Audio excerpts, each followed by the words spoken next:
하나님 말씀은 에베소서 6장 10절입니다. 끝으로 너희가 주 안에서와 그 힘의 능력으로 강건해지고 마귀의 간계를 능히 대적하기 위하여 하나님의 전신갑주를 입으라.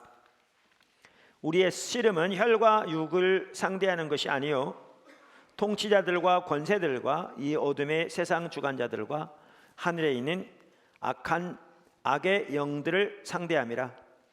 그러므로 하나님의 전신갑주를 취하라. 이는 악한 날에 너희가 능히 대적하고 모든 일을 행한 후에 서기 위함이라.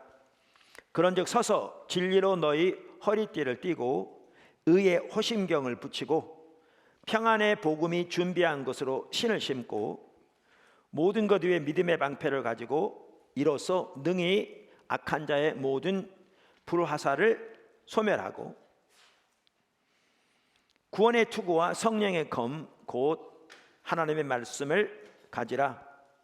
모든 기도와 간구를 하되 항상 성령 안에서 기도하고 이를 위하여 깨어 구하기를 항상 힘쓰며 여러 성도를 위하여 구하라.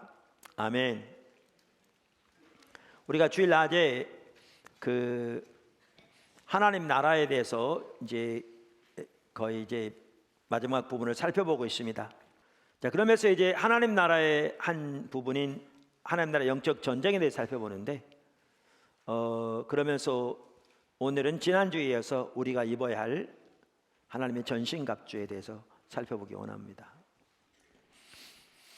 그러니까 여기에 보면 하나님의 전신갑주를 입으라고 말하면서 그 당시에 로마 군인들이 입었던 그 갑옷을 비유하면서 그걸 영적으로 지금 사도 바울이 말하고 있습니다.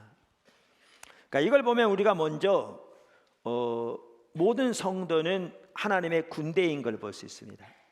우리는 민간으로 살기 원합니다. 민간으로 전쟁과는 상관없이 그저 평화롭게 편하게 안락하게. 그런데 우리가 예수를 믿는 순간부터 우리가 영적 전쟁의 실체를 인정하건 안 하건 상관없이 우리는 극심한 치열한 영적 전쟁의 최첨단에 서게 되고요, 우리는 하나님의 군대입니다. 그러니까 우리가 그걸 인식하지 못할수록 그것은 당하는 것이겠죠. 우리 하나님의 군대입니다. 뿐만 아니라 여기에 보면 하나님의 전신갑주를 입으라 이렇게 말하는 걸 보아도 알 수 있듯이 어둠의 세력과의 이 영적 전쟁에서 우리가 이길 수 있는 길은 하나님의 자원을 의지하는 겁니다. 그러니까 이 영적 전쟁은 우리의 힘으로 이길 수 있는 것이 아닙니다. 자, 그래서 하나님의 전신갑주를 입으라는 말은 이처럼 마귀의 그 간계를 우리의 힘으로, 세상적인 지혜로, 우리의 경험으로 이길 수 있는 것이 아님을 명확하게 볼 수 있고요, 우리는 어둠의 세력을 이기는 데 있어서 하나님께서 능력을 베풀어 주시고 그 하나님의 능력을 힘입는 것을 배우고 하나님의 자원으로 승리하는 것을 배워야 합니다. 아멘. 자, 그러면서 사도 바울이 여기에 전신갑주 6가지를 지금 그 당시 로마 군이 입었던 갑옷에 비유해서 언급합니다. 그 6가지는 허리띠, 흉배, 신, 방패, 투구, 그 다음에 검입니다. 자, 하나씩 살펴보겠습니다. 진리의 허리띠. 그러니까 이렇게 여러분 옛날 영화를 보시면 로마 군인들 옷이 길었어요. 그래서 그들이 무장할 때 가장 먼저 착용한 군장은 허리띠였습니다. 그러니까 허리띠로 이 몸을 이렇게 묶어야 민첩하게 움직일 수 있는 거죠. 뿐만 아니라 이 허리띠에 칼 등 무기를 장착할 수 있었습니다. 근데 이게 그 당시 상황이었는데 이것을 비유로 들면서 사도 바울은 성도들에게 하나님의 전신갑주를 입되 진리의 허리띠를 차야 한다 이렇게 말하고 있습니다. 그럼 여기서 말하는 진리가 뭔가, 제가 오늘 1부 예배가 끝난 다음에 우리 지체가 와서 자기가 과거에 배울 때는 진리 허리띠는 하나님의 말씀, 전반적 하나님의 말씀, 그래서 말씀으로 무장돼야 한다 이렇게 배웠는데 제가 오늘 설명한 내용이 그렇지 않아서 좀 자세하게 좀 설명해 주세요 그러더라고요. 근데 여기 진리라는 단어에 정관사가 없을 뿐만 아니고요, 앞에 이 단어의 이 갑옷의 배경에 구약의 성경 구절들이 있습니다. 그래서 전체적으로 그러한 성경적인 배경이라든가 이런 것을 토대해서 학자들은 일반적으로 제가 말하는 그렇게 이해합니다. 그래서 여기에 진리 허리띠는 뭐냐? 진실함과 정직함입니다. 진실함과 정직함. 그러니까 우리가 영적 전쟁에서 승리하기 위해서 가장 먼저 입어야 할 갑옷이 뭐냐? 진실함과 정직함, 혹은 진실함과 성실함입니다. 성실함입니다. 제가 오늘 페트라 주석을 많이 인용할 텐데 귀한 주석입니다, 제가 보기에. 그리고 어떻게 보면 거의 대부분의 경우에 있어서 일부를 제외하고는 저도 정확하게 같은 의견을 가지고 있고요. 그래서 그 페트라 주석에 보면 여기 이렇게 얘기합니다. 그러니까 진리로 너희 허리띠를 띠고, 이 부분에 대해서 허리띠를 띠고는 당시의 의복으로 인해 생겨난 은유이다. 당시 의복은 발목까지 내려오는 긴 옷이었다. 그래서 전투를 하기 위해서는 먼저 옷을 붙들어 매야 했다. 이렇게 의복을 잡아매는 띠는 진리이다. 여기서 진리는 복음이라기보다는 진실함과 충실함을 의미한다. 왜냐하면 본절의 은유가 이사야서 11장 5절에서는 공의로 그 허리띠를 삼으며 성실로 몸의 띠를 삼으리라고 기술하여 메시아에게 적용되기 때문이다. 그러면서 많은 학자들의 이름을 나열합니다. 그러니까 그분들도 동일하게 그렇게 이해한다, 이 뜻이죠. 여러분, 이걸 기억하십시오. 사탄의 유일한 목적은 어떻게 보면 하나님의 백성들인 우리에게서 도둑질하고 죽이고 훔치기 위한 겁니다. 우리가 지난주에 살펴봤습니다. 사탄의 유일한 목적은, 그러니까 사탄은 하나님께 직접적으로 대적할 수 없습니다. 사탄은 피조물입니다. 그의 능력은 강하지만 그가 천사장이었을 때 하나님께서 그에게 부여해 주신 그 능력이죠. 아직 거두지 않았을 뿐이죠. 하나님의 주권적인 계획과 섭리 가운데서. 그래서 사탄이 하나님을 대적할 수 없고요, 사탄이 하나님의 나라를 직접적으로 공격할 수 없습니다. 그래서 사탄이 집중적으로 공격하는 대상이 하나님 나라의 백성들인 우리들입니다. 하나님의 자녀들, 반격하는 거죠. 그런데 사탄의 목적은 딱 하나입니다. 요한복음 10장 10절이 말한 것처럼 도둑질하고 죽이고 멸망시키는 것. 그러니까 우리에게서 하나님의 유업을 도둑질해가고 하나님의 생명의 역사를 빼앗아가고 하나님의 뜻이 우리 가운데서 우리를 통해 성취되는 것을 방해하고 하나님의 비전과 하나님의 목적이 우리를 통해서 우리 안에서 성취되는 것을 방해하기 위해서 그렇게 합니다. 그게 사탄의 유일한 목적입니다. 죽이고, 그러니까 도둑질하고 죽이고 멸망시키는 것. 근데 사탄은 이 일을 위해서 어떠한 수단이나 어떠한 방법도 개의치 않습니다. 어떠한 속임수, 어떠한 거짓말, 어떠한 간사한 계획 전혀 개의치 않습니다. 이게 심각한 겁니다. 사탄이 거짓말을 할 때 그것은 그의 본성을 드러내는 겁니다. 그는 거짓말하는 자의 아비입니다. 그리고 사탄은 밤낮 쉬지 않습니다. 이 영적인 싸움을 우리가 하고 있는 겁니다. 이게 얼마나 심각한가 보십시오. 심각한가 보십시오.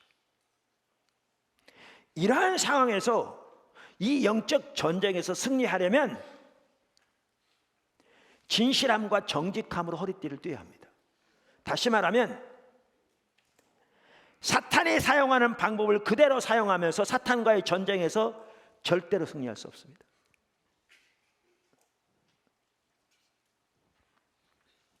절대로 승리할 수 없습니다. 위선과 거짓과 속임수를 가지고 사탄과의 전쟁에 승리할 수 없습니다. 그건 사탄의 수법입니다. 그의 방법대로 그와의 싸움에서 이길 수 없습니다.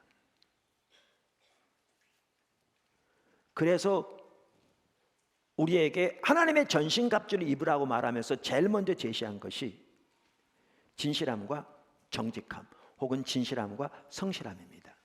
사실 이것이 제일 먼저 이렇게 진리 허리띠가 나온 걸 보더라도 어떻게 보면 이 자세가 가장 기본적인 자세일 수 있습니다. 가장 어떤 기초적인 중요한 것일 수 있습니다. 두 번째, 의의 흉배. 새로 번역한 개역 개정 성경에는 의의 호심경 이렇게 번역되어 있습니다. 그러니까 흉배, 호심경은 뭘 가리키냐면요, 로마 군인들을 보면 이렇게 가슴에다 차는 거 있었죠. 이렇게 이게 양쪽으로 앞뒤로 이렇게 있는 이 갑옷을 말합니다. 이렇게. 그러니까 이것이 흉배입니다. 여기에 말하는. 그러니까 이 갑옷은 심장, 간, 폐 등 주요 기관들을 보호하는 겁니다. 보호하기 위한 겁니다. 근데 여기 보면 이 흉배를 이렇게 차야 되는데 흉배가 뭐냐? 지금 사도 바울은 의의 흉배를 차야 한다 이렇게 말합니다. 의의 흉배. 그러니까 아까 허리띠가 진리라면 여기에 흉배는 의인 거죠. 의의 흉배를 차야 한다 이렇게 말합니다. 그러면 여기에 의는 뭐냐? 의는 뭐냐? 학자들은 여기에 의를 아까 하나님이 입으신 갑옷 그것을 배경으로 삼고, 또한 에베소 5장 8절 9절 보더라도 거기에 의는 의로운 행실을 말하거든요. 의로운 행실을. 그 제가 한번 읽어볼게요. 너희가 전에는 어둠이더니 이제는 주 안에서 빛이라. 어둠은 하나님 나라, 그러니까 어둠은 사탄의 나라의 특징인 거죠. 거기에서 하나님 나라, 빛으로 특징되어지는 하나님 나라로 우리가 옮겨진 거잖아요, 우리의 신앙이. 그러면서 이제는 빛이라, 빛의 자녀처럼 행하라. 그러면서 빛의 열매는 모든 착함과 의로움과 진실함에 있느니라 이렇게 말함으로써 이러한 구절들을 토대로 해서 여기에 의는 의로운 성품과 행실을 말한다라고 이해합니다. 그런데 저는 당연히 여기에 의로운 성품과 행실을 의미하되 예수 그리스도의 의를 힘입는 그것을 같이 저는 말합니다. 이해합니다. 왜냐하면 그것도 영적 전쟁에서 매우 중요한 무기거든요. 그래서 저는 두 가지 다를 여기에 포함시키기를 원합니다. 제가 아까 페투라 주석을 읽어보겠습니다. 이렇게 돼 있어요. 흉배는 이제 개역 한글에 흉배는 목에서 허벅다리까지 가리는 것으로 가슴과 폐를 보호하는 역할을 한다. 이 은유는 이사야 59장 17절에서 하나님께 적용되고 있다. 아까 살펴본. 여기서 의는 그리스도인한 칭의, 그러니까 믿음으로 말미암아 의롭게 되는 것, 칭의가 아니라 올바르고 선한 도덕적 온전함을 의미한다. 그러면서 몇몇 학자들도 의미합니다. 이렇게 얘기하는데 아까도 말씀드린 저는 그 두 가지를 다 여기에 포함시킬 수 있다. 특별히 영적 전쟁에서 이 두 가지 다 핵심이다. 이렇게 말씀드리고자 하는 겁니다. 자, 그럼 여기 의의 흉배 중에 한 부분이 뭐냐면 우리는 철저하게 오직 예수 그리스도의 의만을 힘입어 서야 합니다. 할렐루야. 그것이 우리를 보호합니다. 우리가 앞에 살펴봤습니다만 살탄의 가장 큰 무기 중에 하나는 고소하는 겁니다. 사실 사탄이라는 단어 자체가 뜻이 참소하는 자, 고소하는 자라는 뜻입니다. 그래서 사탄의 가장 큰 무기 중에 하나가 고소하는 것, 참소하는 것입니다. 그런데 그것으로부터 우리를 보호하는 것이 십자가의 공로를 믿음으로 의지하는 것입니다. 다시 말하면 오직 예수 그리스도의 의를 의지하는 것입니다. 의의 흉배를 차는 것입니다. 쉽게 설명하면 내 속에 어떠한 선한 것도 없는 것을 선명히 인식하고, 그렇기 때문에 예수 그리스도가 우리의 의가 되신다는 사실을 선명히 인식하고, 자기 의를 의지하는 것을 배설물처럼 버리고 오직 십자가의 공로만을, 그 의만을 믿음으로 의지하여 순간순간 하나님 앞에 서는 것, 이것이 영적 전쟁에서도 가장 중요한 요소 중에 하나입니다. 십자가의 삶을 우리 모두는 배우고 살고 그 안에 자라나야 합니다. 세 번째, 평안의 복음에 예비한 신. 평안의 복음에 예비한 신. 이게 개역 한글에 이렇게 돼 있었고요. 제가 이야기로는 개역 개정판에 이걸 뭐라고 번역했냐면 평안의 복음이 준비한 것, 이렇게 돼 있어요. 그러니까 둘이 약간 번역이 다르죠. 이 다른 이유는 이 부분에 대해서 학자들이 두 가지를 봐요. 견해가 둘로 나눠져 있어요. 그 의미에 대해서. 근데 그 두 가지를 지금 반영한 겁니다. 각기. 자, 우선 신이, 로마 군인들의 신 구두는요, 먼 거리를 행군할 때에 적합하도록, 그래서 발이 편리하도록 고안되었고요. 특별히 자세를 든든히 유지하고 서야 되잖아요. 전쟁의 핵심이. 그리고 민첩하게 움직여야 되잖아요. 이게 핵심이잖아요. 전쟁에서. 이것을 위해서 그렇게 고안되어 있습니다. 이게 신발이었는데, 구두였는데, 성경은, 사도 바울은 성령의 감동으로 이 신을 뭐에 비교하느냐? 평안의 복음에 예비한 신이라, 이렇게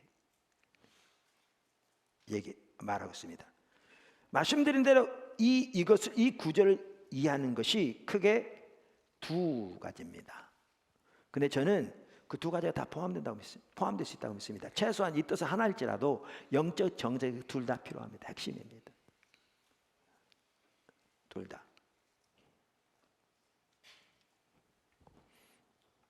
자, 그 중에 하나는 뭐냐? 하나는 우리는 언제든지 평화의 복음을 다른 사람들에게 나눌 준비가 되어 있어야 한다라는 겁니다. 페트라 주석만 하더라도 조금만 읽어볼 텐데, 이게 아니고 두 번째 것이다, 이렇게 얘기합니다. 그러면서 그 근거로 뭐를 드냐 하면, 여기에 지금 영적 전쟁에서 싸우는 무기를 말하고 있는 것이니까 이게 아니다라고 그러는데요. 아닙니다. 영적 전쟁에서 전쟁을 위해서도 이 부분이 필수적인 요소 중에 하나입니다. 필수적인 요소 중에 하나입니다. 무슨 말입니까? 우리가 하나님 나라의 영적 전쟁을 전반적으로 살펴보면서 공격자는 누구라고요? 하나님이라고요. 예수님이라고요. 예수님이 사탄의 통치 아래 신음하는 그러니까 사탄의 나라에 침입해서 사탄의 권세를 묶고 그 아래 신음하는 세간을, 사람들을 건져내서 구원하시고 자유케 하시고 치유하시고 회복시키신 것이 이 하나님 나라의 일이었잖아요. 그래서 공격자가 하나님이라고요. 예수님이라고요. 다시 말하면 교회죠. 교회가 하나님 나라의 전진기잖아요. 그럼 우리가 들어가되 뭐를 가지고 들어가는 겁니까? 하나님 나라의 말씀과 전인적인 치유사역, 이 모든 것들이 성령의 능력으로 되어지는 거죠. 말씀도 전인적인 치유사역도, 예수님 하셨던 것처럼 제자들이 했던 것처럼 우리가 해야 한다고 우리가 이미 살펴봤죠. 그래서 영적 전쟁에서도 핵심이 뭐냐? 평안의 복음에 예비한 겁니다. 복음을 전할 준비가 되어 있는 거죠. 민첩하게 준비되어 있어서 하나님께서 귀해 주시는 대로, 성령께서 인도하시는 대로 복음을 전할 수 있도록 예비되어 있어야 하는 거죠. 이것이 영적 전쟁의 핵심적인 요소입니다. 아멘. 사실 우리 모두가 이 부분에 준비되어 있어야 합니다. 그래서 앞으로 우리 모든 성도들을 복음을 잘 전할 수 있는 훈련도 또 시키려고 지금 하고 있습니다.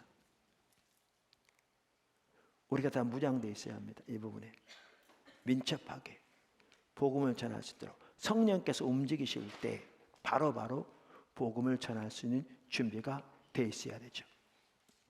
그 다음에 또 하나 여기에 다른 각도에서 보는 견해도 있습니다. 그게 뭐냐면, 근데 그게 뭘 의미하는지 저는 둘 다 포함된다고 믿는다니까요. 영적 전쟁은 실제로 둘 다 필수적입니다. 그 다른 하나는 뭐냐면 평안의 복음에 굳게 서 있는 겁니다. 뭐에 서 있는 거라고요? 평안의 복음에 굳게 서 있는 겁니다. 다시 말해서 하나님과의 화평한 관계 속에서 항상 다른 사람들과 복음을 나눌 영적 자세를 갖추고 있어야 한다, 그 말입니다. 제가 페트라 주석 아까 잠깐 언급했는데 읽어보겠습니다. 이 부분에 대해서 본절의 의미에 대한 해석은 예비한 것에 해당하는 헬라어 헤토이마시아를 어떻게 해석하느냐에 따라 두 가지로 나눈다. 그러면서 하나가 뭐냐, 혹자는 헤토이마시아가 이사야서 52장 7절에 유리한 것으로, 이사야 52장 7절에서 유리한 것으로 보아 본절은 복음을 선포하기 위하여 준비하는 것을 의미한다고 주장한다. 그래서 학자들 쭉 얘기합니다. TEB 성경, 또 많은 다른 성경도 그렇게 번역하고 있습니다. 또 두 번째, 혹자는 또 다른 사람들이죠. 헤토이마시아가 시편 8편 1절에서 9편 14절에서 유리한 것으로 보아 본절은 악의 세력과의 전투에 대항하기 위하여 평안의 복음으로 준비된 상태를 의미한다고 주장한다. 그래서 많은 학자들을 쭉 언급합니다. 그러면서 아까 페트라 주석의 학자는 이렇게 말하죠. 이 두 견해 중 후자가 타당하다. 왜냐하면 본절은 마귀의 괴계에 대항하여 올바로 서기 위해서 전신갑주를 입는 것이기 때문이다. 그런데 이 목적을 위해서도 첫 번째도 매우 중요하다고 아까 말한 대로. 그러면서 이렇게 말합니다. 한편 평안의 복음은 우리의 평화이신 그리스도 안에서 구현된 것으로 수직적 수평적 화해를 초래하였다. 이 복음을 통해서 그리스도인들은 원수 관계였던 하나님과의 화해 관계를 이루었을 뿐만 아니라 유대인과 이방 사이의 벽을 허물어 우주적 통일성을 이루었다. 무슨 말이냐? 이 복음을 통해 화평케 된 거잖아요. 가장 먼저 하나님과 그 다음에 다른 사람과. 그런데 이 두 번째 해석은 뭐냐 하면 이 평화의 복음에 굳게 서야 한다는 거죠. 다시 말하면 하나님과의 화평한 관계 가운데서 이 평화의 복음을 사람들과 나눌 준비가 항상 있어야 한다, 그 말이죠. 네 번째, 믿음의 방패. 우선 여기 방패에 대해서는 지난번에 이미 살펴봤습니다. 이렇게 조그마한 방패를 말하는 게 아니고요, 큰 방패. 그래서 이렇게 쭉 연결해 놓으면 이렇게 담처럼 벽처럼 이렇게 쌓이는. 여러분 영화 보시면 로마 군대에 대한 그 영화에 많이 그런 게 나옵니다. 그 당시에 가장 큰 그 공격 무기 중에 하나가 뭐였냐면 그 불화살이었다니까요. 불화살 한꺼번에 쏴대면 얼마나 많은 불화살이 날아오는지 하늘이 덮일 만큼, 해가 가려울 만큼. 그런데 끝에가 불이 달려 있어서 그래서 박힌 것만 다 태우는 거죠. 사람이 박히면 사람이 불 붙고 뭐 집 다 동네 다 태워버리는. 근데 그 불화살을 막을 수 있는 방패가 갑옷이 뭐였느냐? 방패를 쭉 연결해서 그 뒤에 숨는 거고, 그 방패는 그 뭐죠? 뭐 처리돼 있어서 그 당시 약품이 처리돼 있어서 거기에 화살이 꽂히면 불이 꺼지는 거죠.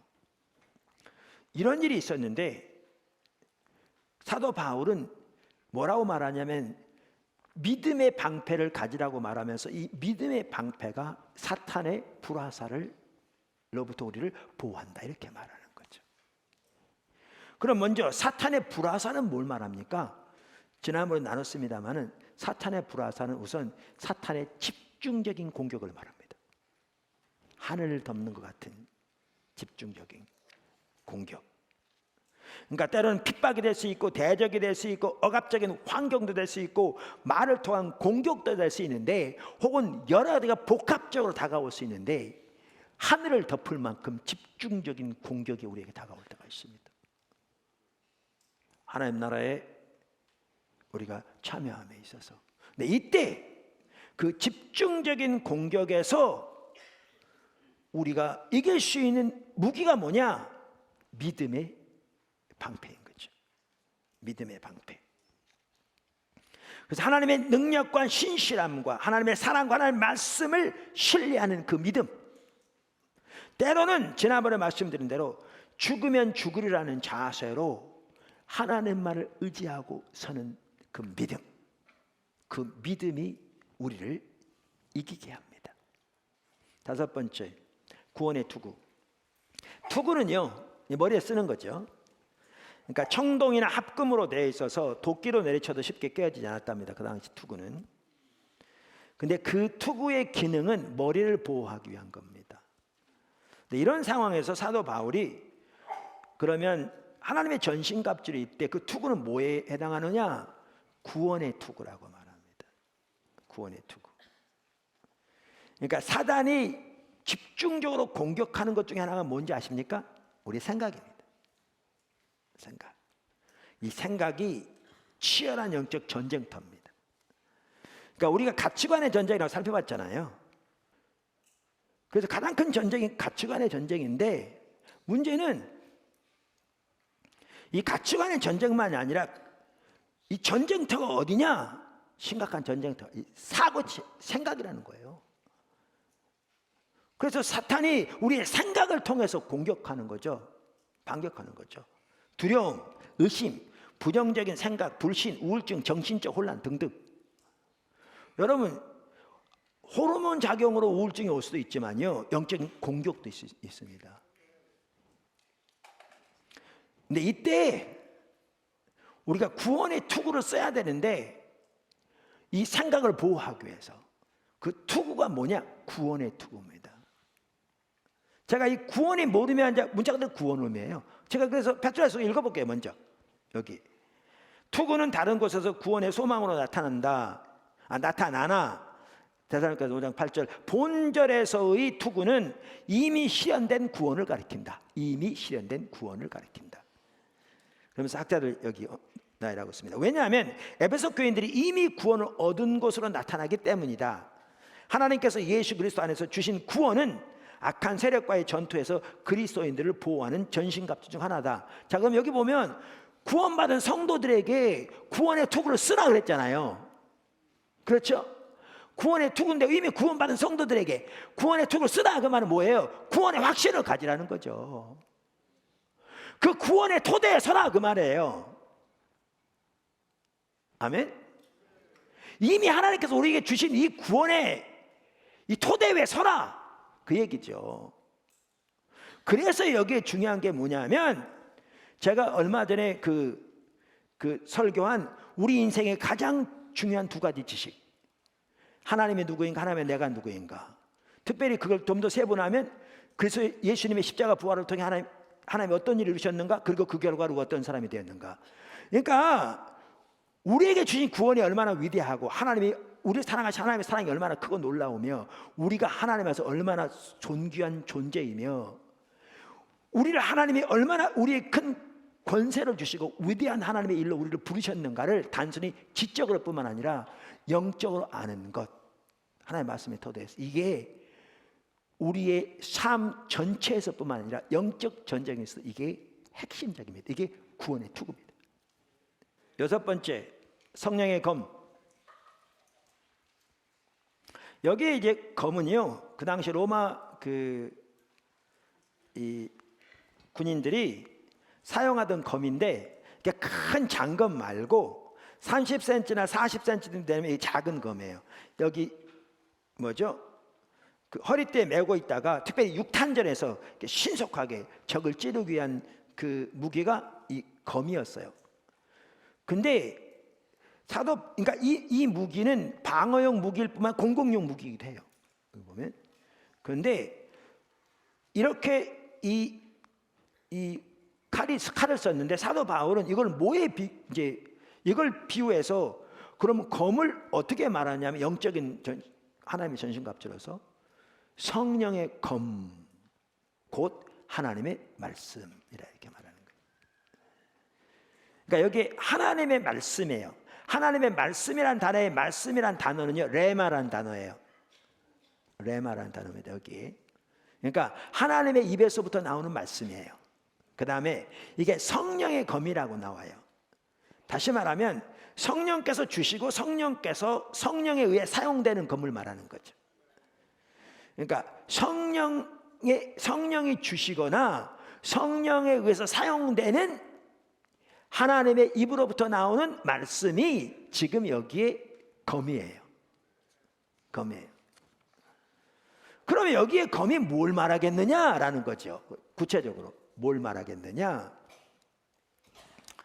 제가 존 더반이라는 그 출판사에서 나온 매우 복음적인 출판사입니다. 미국에 얼드먼, 존 더반, 베이커 이런 출판사들이 다 복음주의적인 매우 귀한 출판사들입니다. 미남침례교단 출판사 등 거기 그 외에 그렇습니다. 그 존 더반에서 나온 복음 The Expository Bible Commentary라는 주석 시리즈가 있어요. 거기에 에베소 주석을 쓴 학자가 이렇게 정리했더라고요. 여기 하나의 말씀이 뭘 의미하느냐? 종합적으로 말하면 여기에 말씀을, 검을 학자들이 크게 5가지로 본다는 거예요. 그러니까 5가지 중에 하나를 본다는 것은 의견이 다르다는 거죠. 5가지를 말한다는 거죠. 첫째, 일부는 이 말씀을 구약의 성경 말씀으로 이해하고요. 두 번째, 일부는 예수님과 사도들의 말씀, 즉 그게 나중에 신약이 되는 거죠. 세 번째는 복음으로 이해하는 거죠. 복음의 하나의 능력입니다. 아까 제가 페트라 주석 안 읽었나요? 그 읽으면 페트라 주석 이렇게 돼 있어요. 그러니까 그분도 이걸 복음으로 보는 거죠. 예, 제가 읽어볼게요. 성령의 곧 하나님의 말씀을 가지라. 전신갑주 중에서 유일한 무기는 성령의 검이다. 성령의 검은 하나님의 말씀이며 이는 성령에 의해서 주어진다. 그러면서 본절의 말씀에 해당하는 헬라어 레마는 복음을 가리킨다. 그러니까 이분도 복음으로 보는 거예요. 그 다음에 네 번째는, 그러니까 이거 일부는 또 어떻게 보느냐면, 네 번째죠. 그 순간에 심각한 필요를 채우기 위해 성령께 주시는 말씀, 이렇게 말하고요. 그 다음에 마지막으로 일부는 또 어떻게 보느냐, 성령께서 기독교인을 통해서 하시는 기도, 그러니까 성령이 우리를 통해 하는 기도, 일부는 그걸 방언기도라고 말하기도 하는데, 왜 그렇게 보느냐면 18절에 아까 말한 무시로 성령을 기도하라, 이제 이걸 근거로 그렇게 말하는 거죠. 제가 보기에는 이거는 이제 주로 오순절 계통의 사람들이 그렇게 얘기하는 것 같습니다. 자, 이렇게 보는데, 그러면 이 중에서 도대체 뭘 말하느냐? 아니면 이 외에 뭘 말하느냐? 이제 말하는 거죠. 그러면서 그 스파지토리 주석은 이렇게 이걸 설명했어요. 아주 잘 표현했어요. 그것이 뭐든지 이건 분명한 사실이에요. 예수님께서 마태복음에 나오는 시험을 받으시는 사건에서, 자 보세요. 예수님이 마태복음 4장에 보면 마귀의 시험을 받았잖아요. 그렇죠? 이때 예수님이 하신 말씀 중에 하나가 뭐냐면 하나님의 입으로부터 나오는 말씀으로 살리라, 이렇게 말씀하셨어요. 신명기 8장 3절에 인용하신 거죠. 그런데 이때 이 말씀이란 단어가 레마예요. 이때, 그러니까 하나님의 입으로부터 나오는 말씀, 레마예요. 하나님의 입으로부터 나오는 레마, 말씀. 그렇게 언급하신 것과 그 다음에 예수님은 마귀의 괴계를 대적하기 위해서 시적절한 뭐를 사용하셨죠? 성경 말씀을 사용하셨죠. 그러니까 여기 보면 말씀인데 성령에 의해 주어지고 성령에 사용되는 말씀이라, 하나님의 입으로부터 나오는 말씀이라고 했잖아요. 그러면 이 부분을 보면 저는 정확하게 뭔지는 모를지 모르지만 어느 정도 감을 잡을 수 있을 것 같아요. 예수님의 예를 보면 제일 좋은 예가 예수님 예거든요. 그럼 보십시오. 예수님은 3번 다 하나님의 말씀으로 대적하셨어요. 4장 4절에 기록되었으되 사람이 떡으로만 살 것이 아니요 하나님의 입으로부터 나오는 말씀으로 살 것이니라. 이 말씀을 왜 말하니까요. 그 다음에 7절에는 기록되었으되 주내 하나님을 시험하지 말라 했으니라. 10절에 기록되었으되 주 너의 하나님을 경배하고 다만 그를 섬기라 하였느니라. 그럼 이렇습니다. 이렇게 말씀으로 대적하기 위해서는 뭐가 우리에게 중요하냐면요, 하나님의 말씀이 우리 속에 풍성히 거해야 돼요. 할렐루야. 하나님의 말씀이 우리 속에 풍성히 거해야 돼요.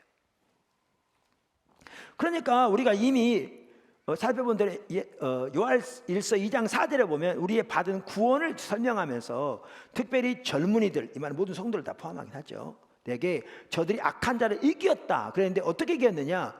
말씀이 풍성히 거하여 이겼다고 그랬잖아요. 연결되죠. 자, 그럼 읽어보겠습니다. 2장 14절.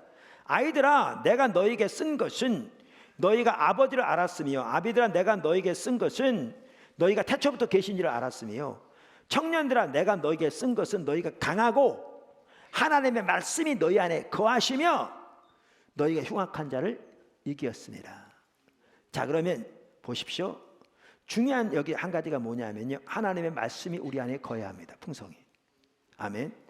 바리새인들은 이론적으로 누구보다 하나님의 말씀을 많이 알고 많이 암송하고 많이 연구했지만 그 말씀을 따라 살지 않았어요. 교리였어요.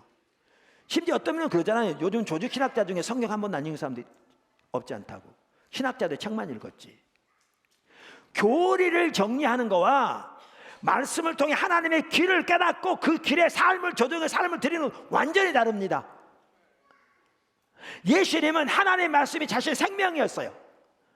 그러니까 보세요. 천하만국을 보여주면서 내게 전하면 주겠다 그랬는데 그 모든 것도 단호히 거절하면서 기록되었으되 주의 하나님은 경배하고 그만 섬기라, 그분만 섬기라 이렇게 기록하였느니라. 천하만국의 모든 유혹보다 말씀 앞에 삶을 걸잖아요. 이게 말씀이 거하는 겁니다. 바리새인들은 이게 없었습니다. 그러니까 우리는 말씀이 우리 속에 풍성히 거해야 한단 말은 당연히 하나님의 말씀으로 무장돼야 되죠.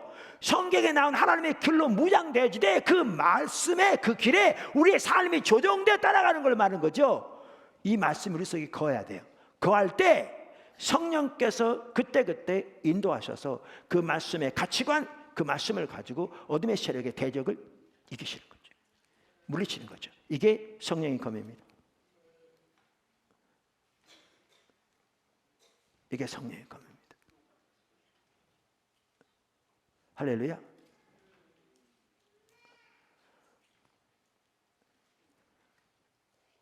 이와 같이 우리는 전신갑주를 입어야 합니다. 아멘. 자, 마지막 세 번째, 시간 얼마 안 남았는데 마지막 살펴보죠. 아까 뭐라고 그랬죠? 항상 성령 안에서 기도하라. 자, 우선 이렇게 이제 18절에 나오죠. 에베소서. 기도는 단순히 영적 전쟁을 위한 게 아닙니다. 그렇죠? 기도는 호흡입니다. 영적인. 그런데 영적 전쟁에서 승리하기 위해서도 기도가 필수입니다. 그래서 예수님께서 겟세마네 동산에서 졸고 있는 제자들에게 그렇게 말씀하셨잖아요. 예를 들면 누가복음 22장 46절만 하더라도 어찌하여 자느냐, 시험에 들지 않게 일어나 기도하라 하시니라. 지난번에 살펴봤듯이 이 일 전에 어떤 일이 있었죠?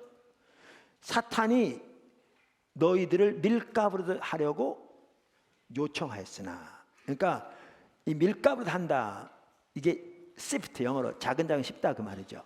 그러니까 사탄이 제자들을 씹으려고 요청했다 그 말이잖아요. 그러니까 제자들 모두가 다 예수님 배반하고 떠나는데 이게 사탄의 공격이 있었습니다. 배후에. 그러면서 뭐라고 그러냐면 시험에 들지 않도록 기도하라 이렇게 돼 있어요. 그럼 이걸 뭘 볼 수 있어요? 기도가 영적 전쟁에서 승리하는 핵심적인 하나의 그 방패인 걸 볼 수 있습니다. 전신갑주는 안 들어가지만, 그래서 크게 세 가지가 중요하다고요. 영적으로 강건해지고 전신갑주, 그 다음에 기도. 아멘. 자, 두 번째, 여기 또 하나 중요한 게 있습니다. 그게 뭐냐면 서로를 위해 기도하는 겁니다. 18절 다시 한번 보시죠. 모든 기도와 간구로 하되 항상 성령 안에서 기도하고 이를 위하여 깨어 구하기를 항상 힘쓰며 여러 성도를 위하여 구하라. 그리고 그 다음에는 자기를 위해 기도하라고 말합니다. 이게 너무 중요합니다. 자, 보십시오. 성경에도 보아도요, 한 겹줄은 끊어지지만 3겹줄은 끊어지지 않잖아요. 우리가 자기 혼자 잘하는 것도 중요하지만 넘어지기 쉬워요. 그래 협력하면 능히 설 수 있어요. 그래서 교회가 중요해요. 그뿐만이 아니라 모든 면에서. 그래서 영적 전쟁에서도요, 기도가 영적 전쟁에 중요하되 문제는 서로 기도하는 게 매우 중요합니다. 그러니까 여러분이 기도하되 여러분 관계에 동심원하는 사람들, 여러분 자신부터 가족부터 시작해서 기도할 뿐만 아니라 여러분 지체 오이코스를 위해서, 목회자를 위해서, 교회를 위해서 기도하는 게 너무너무 중요합니다. 각자 서로 이렇게 기도할 때 그게 강력합니다. 여기에 그걸 말하고 있습니다. 여러분 보세요. 예수님이 그러셨잖아요. 아까 마귀가 그렇게 요청하였으나 내가 너희를 위하여 기도하였으니 돌이킨 후에 형제를 돌보라. 베드로에게 그랬죠. 이걸 보면 베드로가 돌아오게 된 것도 누구의 기도의 결과인 걸 볼 수 있어요? 예수님의 기도. 그러니까 서로가 서로를 위해 기도하는 게 영적 전쟁에서도 필수적인 요소입니다. 그래서 이 부분이 매우 중요합니다. 할렐루야. 더 이렇게 나갈 수 있기를 바랍니다. 우리가 아무도 혼자 설 수 없습니다. 아무도. 여기에 중요한 또 한 가지가 뭐냐 하면 성령 안에서 항상 깨어 기도하는 것입니다. 이제 여러분 영적인 근육도 절대 저절로 안 생깁니다. 훈련을 통해 되어집니다. 하나님께 우리의 영을 이렇게 영이 열려져 있다. 이거요 절대 저절로 안 됩니다. 안 돼요. 수없이 많은 반복적인 실수를 통해서 훈련이 되어져야 운전할 때도 이게 되어지고 대화할 때도 되어지고 일할 때도 되어지지 저절로 되지 않습니다. 그래서 영적인 훈련이 중요한 거죠. 육신적인 훈련 못지않게 훨씬 더 영적인 훈련이 중요한 거죠. 그런데 이렇게 기도가 영적 전쟁에서도 승리의 필수적인 한 가지 요소인데 그 한 가지 매우 중요한 게 성령과 동행하는 삶을 사는 것이고, 이거는 영적 전쟁뿐만 우리 신앙의 모든 면에서 필수죠. 그런데 거기에 한 핵심은 우리의 영이 우리가 무엇을 하든지 항상 하나님께 열려져 있는 겁니다. 이게 성령 안에서 항상 기도하는 것의 한 핵심입니다. 그리고 이 모든 것은 영적인 훈련으로 되어집니다. 훈련되어집니다. 오늘 하나님의 전신갑주 살펴봤습니다. 여러분 기억하십시오. 마귀는 한 가지 목적 가지고 있습니다. 그것은 우리에게서 도둑질하고 우리를 죽이고 멸망시키기 위한 겁니다. 그리고 마귀는 그 목적을 위해서 어떠한 수단, 어떠한 방법 가리지 않습니다. 어떠한 거짓말, 어떠한 속임수, 어떠한 미혹, 아무것도 가리지 않습니다. 그리고 마귀는 24시간 쉬지 않습니다. 여기서 우리가 승리해서 하나님이 우리를 위해서 예비하신 하나님의 생명이 우리 삶 속에 넘치고 하나님의 뜻이 우리 삶 속에 삶을 통해 놀랍게 이루어지고 하나님의 유업이 우리에게 놀랍게 주어지고 이 시대를 향한 오는 세대를 향한 하나님의 목적과 비전이 우리 삶을 통해 이 땅과 열방 가운데서 놀랍게 이루어지는 교회가 하나님 나라의 전진 기지로서 귀하게 쓰임받는 삶을 살려면 오늘 살펴본 이 세 가지의 영적 전쟁의 무기들을 반드시 배우고 활용해야 합니다. 그래서 우리들이 다 그렇게 승리해서 성경 말하는 대로 싸워서 이겨 든든히 서게 되시기를, 그리고 하나님의 그 모든 유업이 다 이렇게 주어지고 그 모든 생명을 다 누리게 되기를 예수님의 이름으로 축원합니다. 기도하겠습니다.